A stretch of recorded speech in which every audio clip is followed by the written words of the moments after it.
welcome to My Sew Bliss. Today I'm excited to be partnering up with Baby Lock sewing machines and bringing you another sewing tutorial.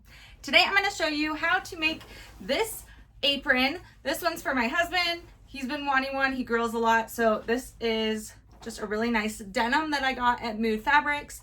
And this is also a free pattern. I'll put a link down below for it. It is from Helen's Closet. She has some really great patterns. And like I said, this one's free. It has a couple different variations of it. I think I'm gonna do one for me and the other variation. This one, she has the pattern pieces for making the straps, but I just used this strapping that I found at Joann Fabrics, and my husband really liked it, so I thought this would work out perfectly. So today I'm going to be using my Baby Lock Zest, which is this sewing machine right here. This is a perfect beginner sewing machine, perfect everyday sewing machine. You'll see in the video it sews through this denim and like all the thick layers really well, and it's just really impressive. So I'll leave a link down below for it so you can make sure and go and check that out. And then other than that, you're just gonna need about 2 yards of fabric depending on what size you're making.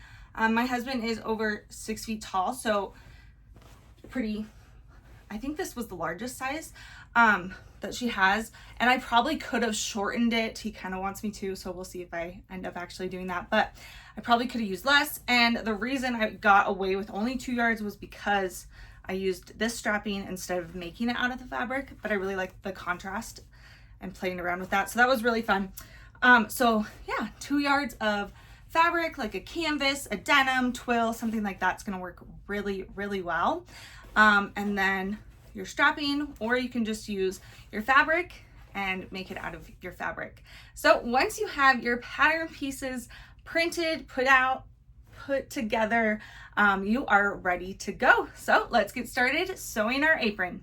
For our first step, we're going to take our bias strips and fold them in half, wrong sides together. I'm matching up the raw edges. We're folding them in half lengthwise. And I like to use what's called a clapper. That's that wooden thing that's sitting on it. It just helps, especially with this heavy duty fabric.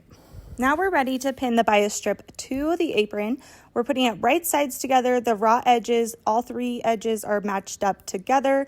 The strip will be longer than your apron, and that is okay. We're just matching up that curved seam, and I'm pinning all along it. Then when you go to sew, you're actually going to start 1.5 inches down from the top that will be folded over. And then when you get to the side, you'll actually stop 1 inch before the side seam. After that's been sewn, you can cut off the excess bias strip, and then we're actually going to trim that. And this is called grading the seams, where each seam you are cutting it at a different length, so that way it lays nicer. There's not as much bulk in your seam. So one of them I'm cutting at 1/8 of an inch, the other one at 1/4 of an inch, and the other one I'm leaving at 3/8 of an inch. So I just trim as nicely as possible. You won't be able to see this later, so you're just cutting out that bulk. Now I'm going to take it over to my ironing board and press the bias tape and the seam allowance away from the apron. This is going to get it ready for us to sew the understitching, and we want it to be pressed really nicely, especially with this bulky fabric. Now I'm ready to sew 1/8 of an inch away from that seam right there. I'm just sewing through the bias strip and the seam allowance that we graded. So I'm just staying close to that edge though, so it gives it a nice look and stays straight, and sewing just the bias strip, like I said, along this curve. This is called understitching. It will be on the inside in the end, and you won't see it unless you're looking on the wrong side. So it's really nice and makes it just look really nice. With that sewn, I'm going to take it back over to my ironing board and iron that whole bias strip over to the wrong side. Again, pressing really well. This is going to really help when we go to sew it. You can also pin it here if you feel like you need to. I do pin it here, and it's just really helpful and keeps everything on the wrong side that needs to be. You want to make sure that seam is flipped toward the wrong side, and you won't even see it on the right side in the end. Now I'm going to top stitch that bias strip down. I'm 1/8 of an inch away from that inner edge, and this is just going to make that bias strip lay really nice. And you'll have those 2 rows of stitching on the wrong side, and just see how nice that looks. And you're going to do that to both of the curved edges of your apron. Once those are done, we're going to take it back over to the ironing board, and on the hem, we're going to turn it up 1/4 of an inch. And I'm just going to iron that all the way across first. Again, the better you iron, the better it's going to look, the better it's going to sew. So make sure you take this time to do that. Once I have that 1/4 inch done, I'm ready to turn it up again at 1.5 inches. And I just measure across. I like to use the clapper still because it holds that heat in and makes it fold even better and nicer and lay nicer. So that's really helpful with this denim fabric. And I just do that all the way across. You can keep measuring as you go to make sure it's accurate. And as always, it is helpful to pin that hem in place, especially if you're moving it from the ironing board to the sewing machine. This way it won't move. And you're all ready to go. And then I stitched that down. I did stitch from the wrong side just so I could see that hem. And also remember to backstitch at the beginning and the end of your stitching. Now we're ready to finish off our side seams, and we're going to do this in a very similar manner to just how we hemmed it. The only difference is the amount you're folding over. So this first time I just folded 1/2 inch, and then you're going to fold it again 1/2 inch. And you should have a notch there that kind of helps guide you and keeps you on track of where that 1/2 inch is. So that's really helpful. You're also covering up that bias tape and seam that we did, so that will be covered, that end, and then I'll pin that in place and take it over to my sewing machine again. And I'm going to do this to both sides. It's the exact same way on both sides of the apron.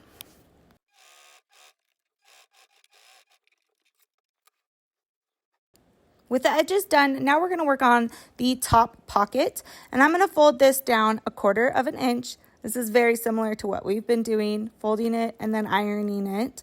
And then I'm going to fold it down 1 inch and iron that again, press it together, and then I will top stitch that part in place so that it won't move, but then we can still have a clean edge for our pocket. So now I'm going to stitch it right along that edge right there. It looks so nice.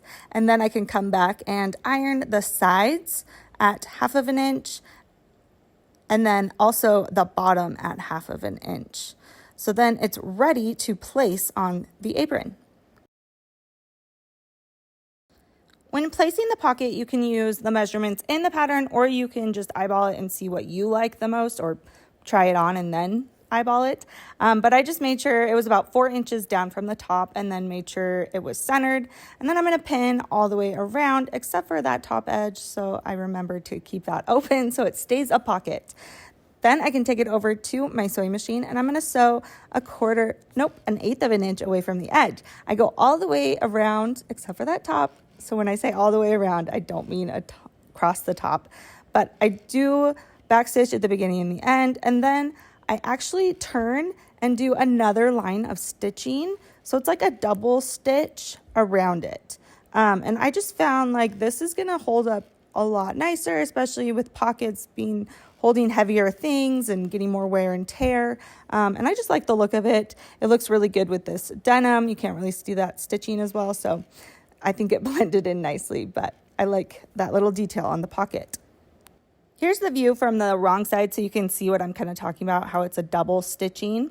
And now I'm going to measure and decide how I want to divide this pocket up. If you want to divide it up, great. If you don't have to. She also adds measurements for this as well.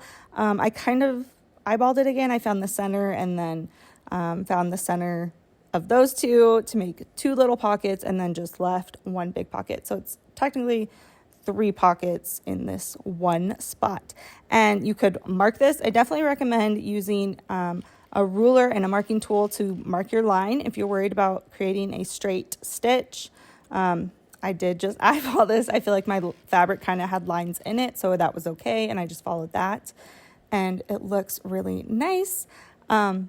You can kind of decide what you want to do, but make sure to backstitch at the beginning and the end. Then I used this buttonhole feature on my machine. It actually could also be considered a bar tack, and this is just to strengthen your pocket. So I did it on both corners of the pocket and where I made those stitching lines to divide the pocket, just to give it a little more structure. This could also just add more of a look, more details to the apron. Next, I'm going to do the exact same thing that I did with the top pocket to this bottom edge pocket. So I'm pressing the top edge 1/4 of an inch and then an inch down, top stitching that. And then I'm going to fold and press the rest of the edges at 1/2 of an inch. After it's ready, I'm going to place it on the apron about 8 inches down from the top pocket. I'm going to pin it in some spots, but leave it be and not sew it yet. Because now we're going to prepare our towel loops. So I'm going to fold the long edges of these over 1/4 of an inch on both sides. And then I'm going to fold it in half on top of each other, wrong sides together, and press that really well. So then I can take it over to my sewing machine, and we're actually going to stitch all the way around that. So this is just going to be a nice top stitching that is all the way around the towel loops, and I am going to be doing this to both of the loops. After they have been sewn, I'm going to take one edge of the loop and fold it over 1 inch and iron that, because then I can place it with my pocket. I'm going to tuck the non-folded edge into the edge of my pocket so that can get sewn down with the pocket, and then just pin everything in place.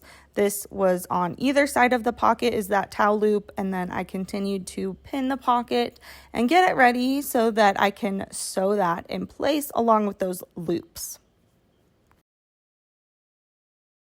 I first want to sew this pocket in place, and I'm going to sew it just like I sewed the other pocket. So if you did the double stitching up at the top pocket, this is another good time to do that double stitching. You can see that I caught the towel loop in that pocket stitching, and then I'm going to leave the towel loop there. We'll come back to finish that off. Now we're just finishing off the edge of the pocket, like I said, and here I go to the top, and then I pivot around, do a couple stitches, and then go back down and do that double stitching all the way around the pocket again. And that's just really going to help reinforce that.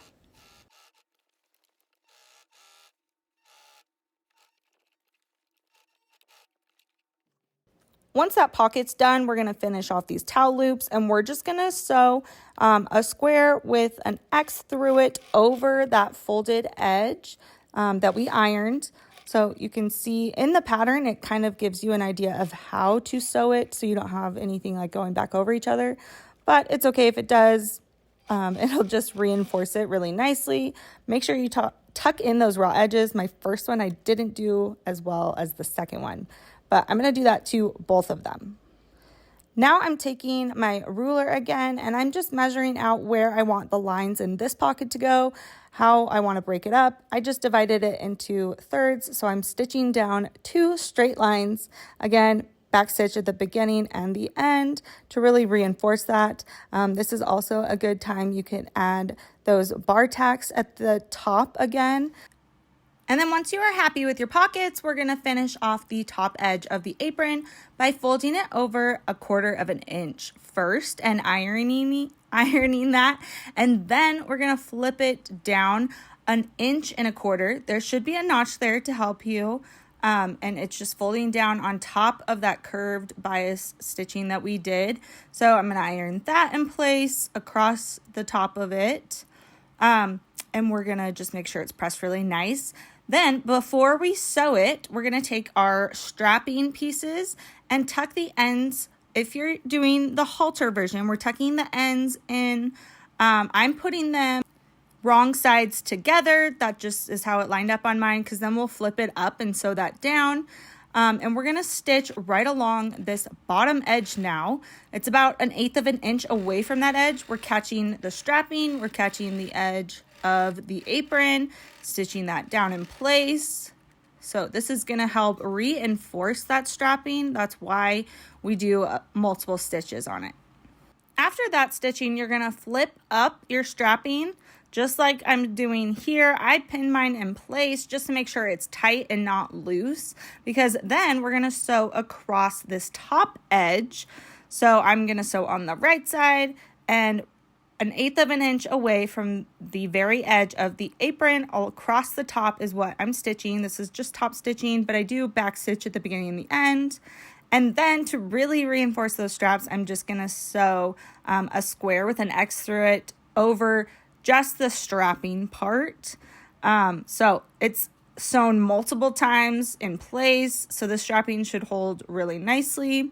There is a version in the pattern. If you want to make it an adjustable strap, you could do that version as well. I'm not going to do it now though. Next, we're going to take our straps to tie around us, and we're going to fold that and then sew it. So I'm folding it onto itself, so the right side, and then putting it right next to this bias stitching that we did on the sides so that I can make these side ties.